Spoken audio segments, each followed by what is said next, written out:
በአፍሪካ አህጉር ደቡባዊ ጫፍ ላይ የምትገኝ በተፈጥሮ ሀብቷ በከተሞቿ ውበትና በዘመናዊነቷ የምትታወቅ በምዕራብ በአትላንቲክ ውቅያኖስና በምስራቅ በህንድ ውቅያኖስ የምትዋሰን የዳበረ መሰረተ ልማትና ሰፊ የኢኮኖሚ ዕድል ያላት የአህጉሪቱ የብልጽግና ተምሳሌ ተደርጋ የምትወሰድ ነገር ግን አሁን ላይ በስደተኛ ጠል እንቅስቃሴ እየተፈተነች ያለች አንዲት ሀገር አለች።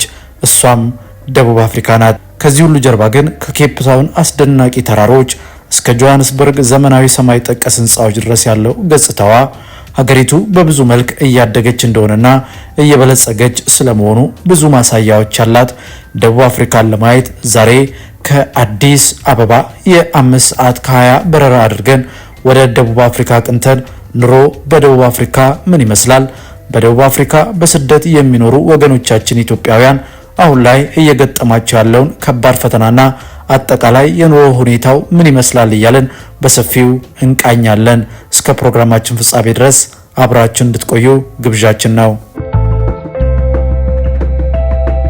ከ60 ሚሊዮን በላይ ህዝብ የሚኖርባት ደቡብ አፍሪካ እጅግ የተለያየ ዘርና ጎሳ የሚኖርባት በመሆኑ የቀስተ ደመናዋ ሀገር ሬንቦ ኔሽን በሚል መጠሪያ ትታወቃለች።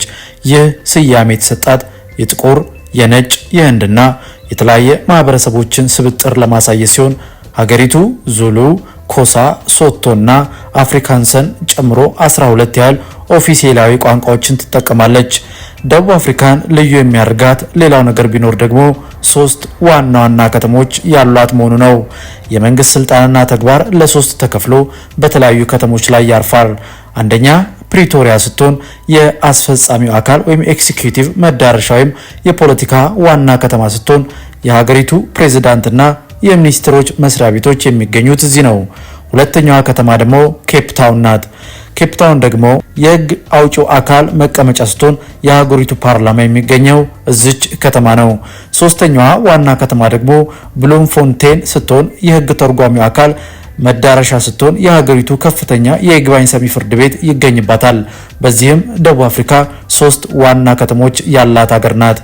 ሌላኛው ደግሞ ደቡብ አፍሪካ በተፈጥሮ ሀብት እጅግ የበለጸገች ሀገር ስትሆን በዓለም ላይ ካሉ ቀዳሚ የወርቅ፣ የፕላቲኒየም፣ የክሮሚየም እና የአልማዝ አምራቾች አንዷ ናት። ሰፊ የግብርና የኢንዱስትሪና የቱሪዝም ዘርፎች ያሏት ሲሆን ይህን ግዙፍ ኢኮኖሚ እንቅስቃሴ የምታንቀሳቅስበት ይፋዊ መገበያያ ገንዘቧ ደግሞ ራንድ ይባላል። ራንድ በአፍሪካ አህጉር ውስጥ ካሉ እጅግ ጠንካራና በዓለም አቀፍ ደረጃ በስፋት ከሚነገዱ ገንዘቦች መካከል አንዱ ነው። አንድ የደቡብ አፍሪካ ራንድ አሁን ባለው ምንዛሬ 9 ብር ከ80 የኢትዮጵያ ብር ይመነዘራል። የኑሮ ወጪን በተመለከተ ደቡብ አፍሪካ ከብዙ የአውሮፓ ሀገራት ርካሽ ብትሆንም በትልልቅ ከተሞች የቤት ኪራይና መጓጓዣ ግን ውድ ናቸው። እንደ አካባቢው ሁኔታም የኑሮ ወጪው በጣም የተለያየ ነው። ነገር ግን ደቡብ አፍሪካን የተሻለ የሚያደርጋት ሰፋፊ መንገዶች፣ ዘመናዊ የግብይት ማዕከላት፣ ሆስፒታሎችና የባንክ አገልግሎቶች በዘመናዊ ሁኔታ የተደራጁባት ሀገር ናት። ለዚህም ብዙ ሰዎች የአፍሪካ በጣም የዘመነች ሀገር ብለው ይጠሯታል። ነገር ግን ከዚህ ሁሉ ሀብትና እድገት ጀርባ ሊዘነጋ የማይገባው ጉዳይ የደህንነት ሁኔታዋ ነው። በአንዳንድ ከተሞች የዝርፊያ፣ የመኪና ስርቆትና ሌሎች ወንጀሎች ስለሚከሰቱ ይህች በተፈጥሮ ሀብቷና በእድገቷ ለበለጸገች ሀገር ከባድ ራስ ምታት ሆኗል።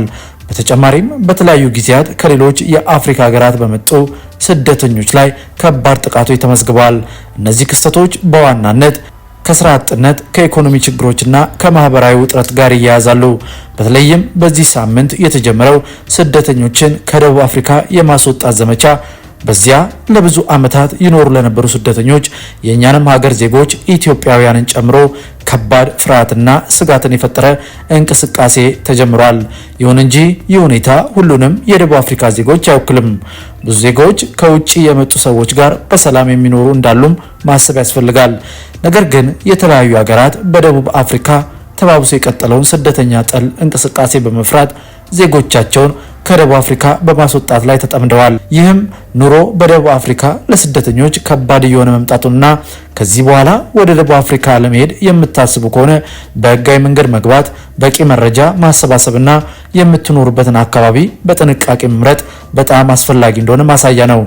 ሀገሪቱ በታሪኳ ካለፈችበት የአፓርታይድ ስርዓት ማክተም በኋላ ከፍተኛ የሀብት ያለመመጣጠን፣ የስራ አጥነትና የወንጀል መበራከት ሰለባ ሆናለች። ይህ የኢኮኖሚ ጫና በአካባቢው ተወላጆች ዘንድ ስደተኞች የስራ ዕድላችንን ቀሙን የሚል የተሳሳተ ብስጭትን ፈጥሯል። ይህ ቅሬታና ተቃውሞ የውጭ ዜጋ ጥላቻ ወደሚባለው አስከፊ ጥቃት ተቀይሯል። ለተሻለ ህይወትና ለደህንነት ሲሉ ከሌሎች የአፍሪካ ሀገራት የተሰደዱ ንጹሃን በተወሰነ ጊዜ በሚቀሰቀሱ ግጭቶች ሱቆቻቸው ይዘረፋሉ፣ ቤቶቻቸው ይቃጠላሉ፣ አካላዊ ጥቃትም ይደርስባቸዋል። እንደዚሁም ደግሞ የከፋ ሞት ዜናዎችን በየጊዜው መስማታችንን ቀጥለናል። ይህ እንዳለ ሆኖም ስደተኞች ህጋዊ የመኖሪያ ፈቃድ ለማግኘት በሚሄዱበት ረዥም መንገድ ላይ ከቢሮክራሲና ከሙስና ጋር የሚታገሉ በመሆናቸው መሰረታዊ መብቶቻቸውን ለማስከበርና ከህግ ከለላ ለማግኘት በእጅጉ ይቸገራሉ። በዚህ ከባድ ውጣ ውረድ ውስጥ የኢትዮጵያውያን ታሪክ እጅግ የሚያሳዝንና ልዩ ትኩረትን የሚሻ ሆኖ እናገኘዋለን።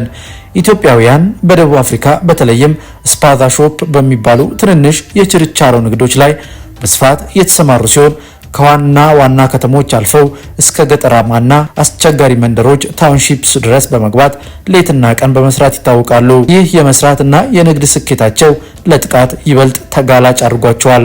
ሱቆቻቸው በተደጋጋሚ በታጠቁ ወንበዴዎች የዘረፋ ኢላማ ይሆናሉ። በዚህም ሳቢያ በርካታ ወጣት ኢትዮጵያውያን በየቀኑ ህይወታቸውን ያጣሉ። አብዛኞቹ ወጣቶች በህገወጥ ደላላ በረሃና ባህር አቋርጠው ብዙ መከራ አይተው እዚህ ምድር የደረሱ በመሆናቸው በቀላሉ እጃቸውን ሰጥተው ወደ ሀገራቸው የመመለስ ምርጫ የላቸውም። ስለዚህም በየቀኑ በስጋትና በጥርጣሬ ውስጥ እየኖሩ ህይወታቸውን ለአደጋ አጋልጠው የገዛ ወገኖቻቸውንና በሀገር ቤት ያለውን ቤተሰባቸውን ለመደገፍ ሲሉ መስዋዕትነት መክፈላቸውን ቀጥለዋል። በአጠቃላይ ለኢትዮጵያውያን በደቡብ አፍሪካ መኖር ማለት በአንድ በኩል የገንዘብ እድልና የስራ ፍለጋ ነው። በሌላ በኩል ግን የስራ ጫና፣ የደህንነት ጥንቃቄና የማህበራዊ ፈተና ያለበት ህይወት ነው። በአጠቃላይ ይህች ሀገር ሰው የሚሳብበት ሀብትና እድሎች ያሏት ሀገር ስትሆን ነገር ግን በህጋዊ መንገድ ካልተሄደ በስተቀር ለስደተኞች በተለይም ህጋዊ ፈቃድ ለሌላቸው ሰዎች የእንባና የለቅሶ ከባድ ፈተናዎችን የደገነች ሀገር ሆናለች ማለት ይቻላል።